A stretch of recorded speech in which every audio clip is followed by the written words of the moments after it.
The tragic events of September 11, 2001 remain etched in the memory of the world today, a day when nearly 3,000 innocent lives were lost in a heinous act of terrorism. As we reflect on this tragedy, it is crucial to distinguish between the actions of the US government and the American people. The argument put forth in this essay is not one that seeks to place blame on the citizens of the United States, but rather to hold accountable the government whose foreign policies in the Middle East set the stage for such an attack. The US government's decades-long involvement in the Middle East, marked by military interventions, political manipulation, and support for oppressive regimes, created deep-seated resentment among many in the Muslim world. This resentment, fueled by a sense of injustice and oppression, was expertly exploited by Osama bin Laden and al-Qaeda, who cited American actions as a justification for their attack. Rather than addressing the root causes of this hatred, the US response, through the wars in Iraq and Afghanistan, only served to further radicalize individuals, proving bin Laden's narrative correct in the eyes of many. The US government must be held accountable for its role in creating the conditions that led to 9/11. The American people, rather than supporting further acts of terror in Muslim nations, must demand a change in foreign policy that prioritizes justice and peace. The wars in Iraq and Afghanistan were not only unjustifiable but counterproductive, leading to more innocent deaths and the continued radicalization of those who view these actions as proof of Western hostility towards Islam. By confronting the reality of these policies and their consequences, we can hope to break the cycle of violence and prevent future tragedies from occurring.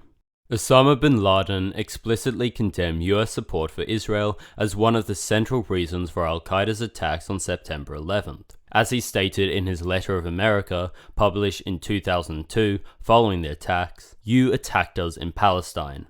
Palestine, which has sunk under military occupation for more than 80 years. The British handed over Palestine with your help and your support to the Jews, who have occupied it for more than 50 years, overflowing with oppression, tyranny, crimes, killing, expulsion, destruction, and devastation.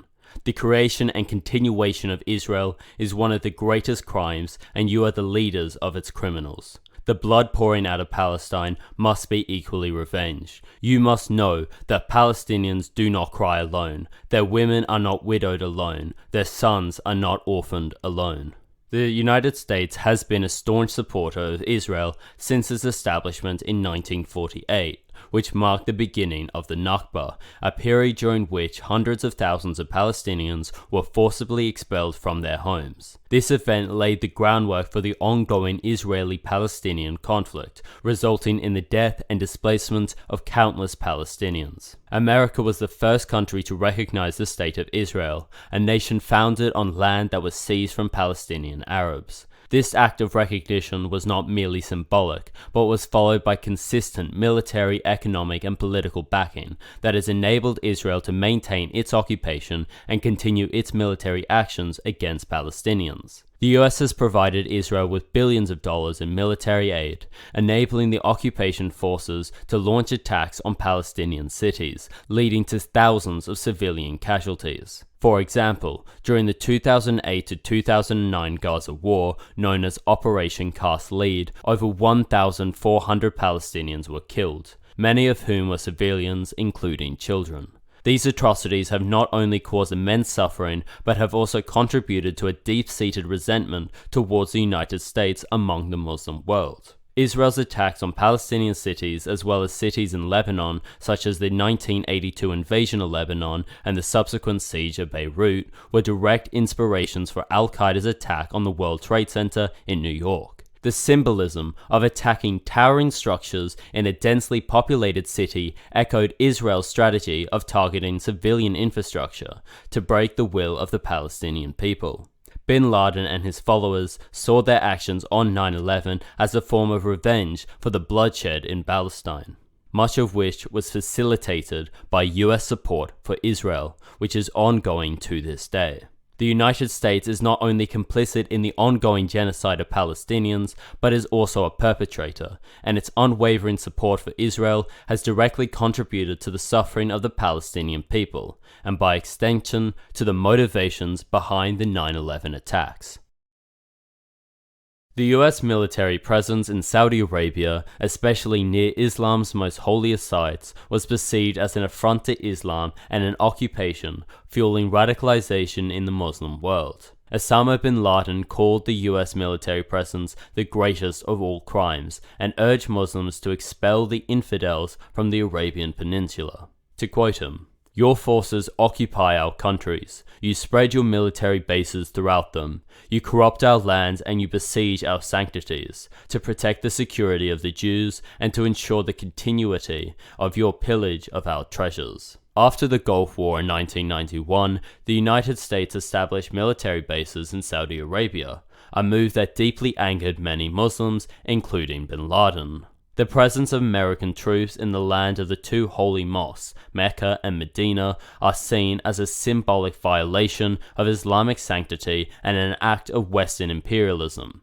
This fueled anti-American sentiment, contributing to the radicalization that culminated in the 9/11 attacks. The US-Saudi relationship is rooted in strategic interests, particularly in controlling oil resources. However, this relationship has significant imperialist overtones, with the US using its military power to maintain influence over the region, often at the expense of local populations. The US military presence in Saudi Arabia is part of a broader pattern of American support for the Saudi regime, despite its human rights violations. One of the most devastating consequences of this alliance is the Saudi-led intervention in Yemen, backed by US arms and intelligence. The war in Yemen has caused over 233,000 deaths by 2020, including 131,000 from indirect causes like famine and disease. The conflict has displaced millions, leading to widespread famine and disease outbreaks, with millions on the brink of starvation.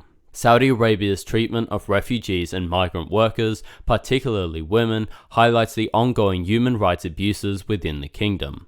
Under the kafala system, which ties migrant workers to their employers, many women from countries like Indonesia, the Philippines, Sri Lanka, and Kenya endure conditions akin to modern-day slavery. They face exploitative labor practices, physical and sexual abuse, and forced confinement. Despite reforms in 2021 allowing migrant workers to leave or switch jobs without their employer's consent, conditions for domestic workers remains largely unchanged. A recent Human Rights Watch report reveals that Saudi border guards have killed hundreds of Ethiopian asylum seekers, including women and children, as they try to cross from Yemen into Saudi Arabia. The report details horrific abuses such as shooting refugees close range and forcing migrants to commit heinous acts under threat of execution.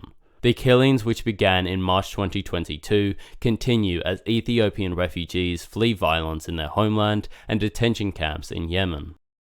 The US-led sanctions and bombing campaigns against Iraq caused immense suffering, particularly among children, and were condemned by al-Qaeda. These actions contributed to the perception of the US as a brutal oppressor in the Middle East, and rightfully so.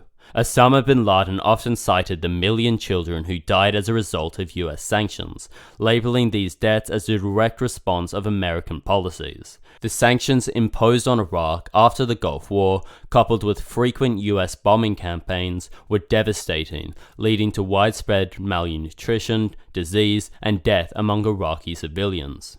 The roots of US involvement in Iraq are deep and complex, beginning long before the sanctions. During the 1980s, the US played a pivotal role in Saddam Hussein's rise to power, supporting his regime as a counterbalance to Iran.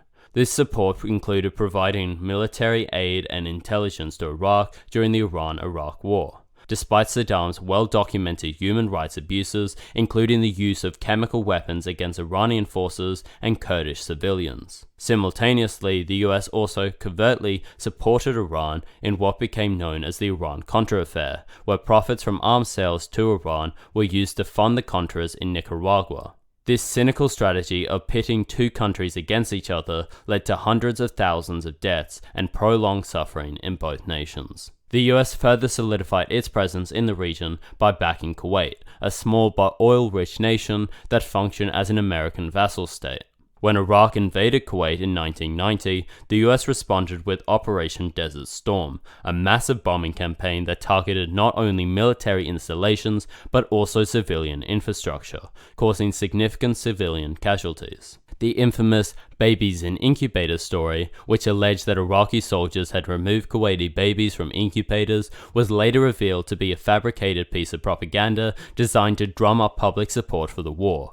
Despite its falsehood, the narrative was effective and justifying US military action. Following the Gulf War, the US imposed crippling sanctions on Iraq, which lasted for over a decade. These sanctions, described by some observers as genocidal, and rightfully so, severely limited Iraq's ability to import food, medicine, and other essential supplies. The United Nations has estimated that as many as 500,000 Iraqi children died as a result of these sanctions. The US consistently vetoed attempts to ease the sanctions, despite mounting evidence of their devastating human toll. Many in the international community, including humanitarian organizations, condemned the sanctions as illegal and immoral. The US also launched regular bombing campaigns under the guise of enforcing no-fly zones over Iraq. These bombings often hit civilian targets, further exacerbating the suffering of the Iraqi people. This relentless assault on Iraq, combined with the sanctions, fostered deep resentment throughout the Muslim world,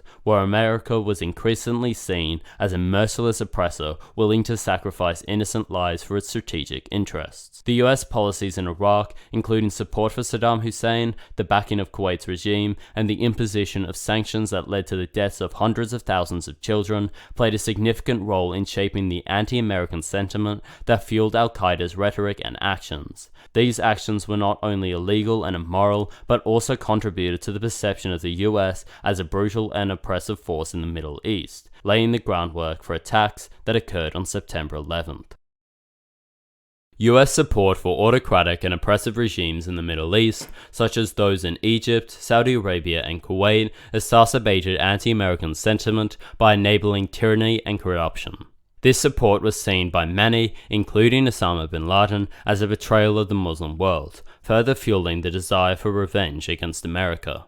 Osama bin Laden frequently condemned what he termed the collaborators with the US in the Muslim world, criticizing the oppressive regimes that maintained power through American support.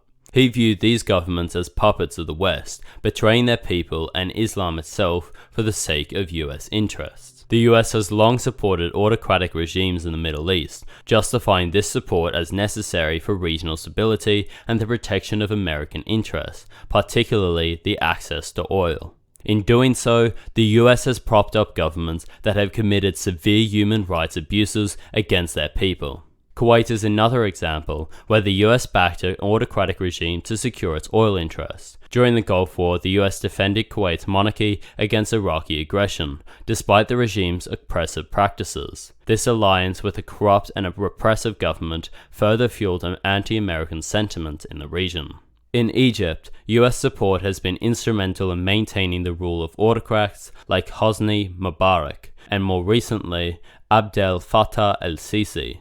Despite Egypt's descent into a police state with widespread reports of torture, political repression, and human rights abuses, the US continues to provide significant military aid to the Egyptian government. This relationship is seen as emblematic of American hypocrisy, preaching democracy while supporting dictatorial regimes that crush any semblance of popular dissent. The US involvement in the Middle East has not only sustained these regimes, but has also led to the establishment of puppet states that serve Western interests rather than the needs of their people. Jordan is a prime example of a nation that, while maintaining a facade of stability, functions largely as a Western outpost in the region, aligning its policies with the US and Israeli interests. In the wake of the US invasion of Iraq, the country has struggled with sectarian violence brought on by the Americans, corruption, and a fragile political system, also brought on by the Americans. While the US claimed to aim to bring democracy to Iraq, the reality has been a deeply divided nation where true sovereignty remains elusive. The ongoing instability in Iraq is often seen as a direct result of US interference and the dismantling of Iraqi society. I will possibly make a video in the future about how the US caused the rise of ISIS in the Middle East. Today, many of the Middle Eastern states that remain under US influence, including Saudi Arabia, Egypt, Jordan, and the Gulf monarchies, have normalized relations with Israel. This normalization has been facilitated by US diplomacy and is viewed by many in the region as a betrayal of the Palestinian cause. The ongoing genocide against Palestine, with the tacit support or indifference of these regimes, underscores the perception that the US-backed governments are complicit in the suffering of the Muslim world. The situation in the Middle East today seems to vindicate many of bin Laden's critiques. The region remains dominated by autocratic regimes that suppress their people and collaborate with the United States and Israel, often at the expense of their own citizens' rights and dignity. This ongoing reality continues to fuel resentment and hostility towards the US, as its role in propping up these regimes is seen as the direct cause of the region's turmoil and the suffering of its people. The actions of these regimes reflect a pattern of oppression that bin Laden had highlighted. The US intervention in Afghanistan, from supporting the Mujahideen during the Soviet invasion to the post-9/11 invasion, played a crucial role in fostering the rise of extremist groups like al-Qaeda and the Taliban, leading to long-term consequences that culminated in the 9/11 attacks and the defeat of American forces in Afghanistan. Understanding the US's involvement in Afghanistan is vital to contextualizing al-Qaeda's formation and the eventual backlash. The US heavily supported the Mujahideen during the Soviet-Afghan War, providing them with weapons, funding, and training. Over $3 billion in military aid was funneled to these groups through Operation Cyclone, making it one of the most expensive covert operations in US history. This support included advanced weaponry such as Stinger missiles, which were used to take down Soviet aircraft. These efforts helped create a breeding ground for extremist ideologies. Many of the Mujahideen fighters later joined or supported al-Qaeda, including Osama bin Laden himself, who used the networks and resources established during the war to build his terrorist organization. The collapse of the Soviet Union left Afghanistan in chaos, leading to the civil war and rise of the Taliban, who provided sanctuary to al-Qaeda. Following the 9/11 attacks, the US invaded Afghanistan. The war dragged on for 2 decades, becoming America's longest war and costing over $2 trillion. The conflict resulted in the deaths of more than 241,000 people, including over 70,000 civilian deaths. According to the Cost of War Project, the US intervention also displaced millions of Afghans, creating one of the largest refugee crises in modern history. Despite the massive military efforts, the US failed to capture or kill bin Laden for nearly a decade, and the Taliban eventually returned to power after the US withdrawal in 2021. This prolonged conflict contributed to widespread resentment in the Muslim world, where US actions were seen as an occupation and as an affront to Islam. Adding to the complexity, the US was offered bin Laden by the Taliban multiple times, but the offers were rejected, allowing for the war to continue. The Bush administration's refusal to negotiate was driven by a desire to maintain the broader war on terror, which many argue was used to justify further military interventions in the Middle East. This decision fueled the perception that the US was more interested in exerting power over the region than in seeking justice, further radicalizing elements within the Muslim world. The legacy of US intervention in Afghanistan is a testament to the unintended consequences of foreign policy decisions, illustrating how initial support for the Mujahideen ultimately laid the groundwork for the rise of al-Qaeda and the Taliban, and the devastating attacks on September 11th. Osama bin Laden's letter to America laid out a series of grievances against US foreign policy in the Middle East, and disturbingly, many of his accusations were validated by subsequent American actions. The US's relentless military interventions, support for autocratic regimes, and disregard for the lives of innocent people in countries like Palestine, Iraq, Afghanistan, and Yemen were directly responsible for the rise of al-Qaeda and the eventual 9/11 attacks. Bin Laden's critique of US foreign policy, though delivered from a position of extremism, highlighted the brutal realities inflicted upon Muslim nations by American imperialism. While the targeting of innocent civilians in the United States on 9/11 was a heinous and indefensible act, it is essential to recognize that the same innocence was denied to countless victims across the Muslim world due to US sanctions and US war efforts. The deaths of civilians in Palestine, the suffering under sanctions in Iraq, the devastation of Afghanistan, and the horrors in Yemen are all testaments to the consequences of American foreign policy. America's response to 9/11 further demonstrated a disregard for human lives, both abroad and at home. The wars that followed cost the lives of hundreds of thousands, including many US soldiers, many of whom returned home to only face neglect and mistreatment from the government. The capitalist system driving US foreign policy appeared indifferent to the suffering of both its citizens and those in countries it invaded. Profits from the war and control over resources took precedence over human life, leading to a cycle of violence that has continued for decades. The US actions in the aftermath of 9/11 reveal a government more concerned with power and profit than the well-being of its own people. The endless wars, the mistreatment of veterans, and the continued exploitation of both American and foreign lives highlight a heartless capitalist system that values wealth over humanity. As we reflect on the causes and consequences of 9/11, it becomes clear that the tragedy was not just an attack on America, but a direct result of American actions in the world. The lessons from this dark chapter in history must be learned if there is to be any hope of preventing such atrocities in the future.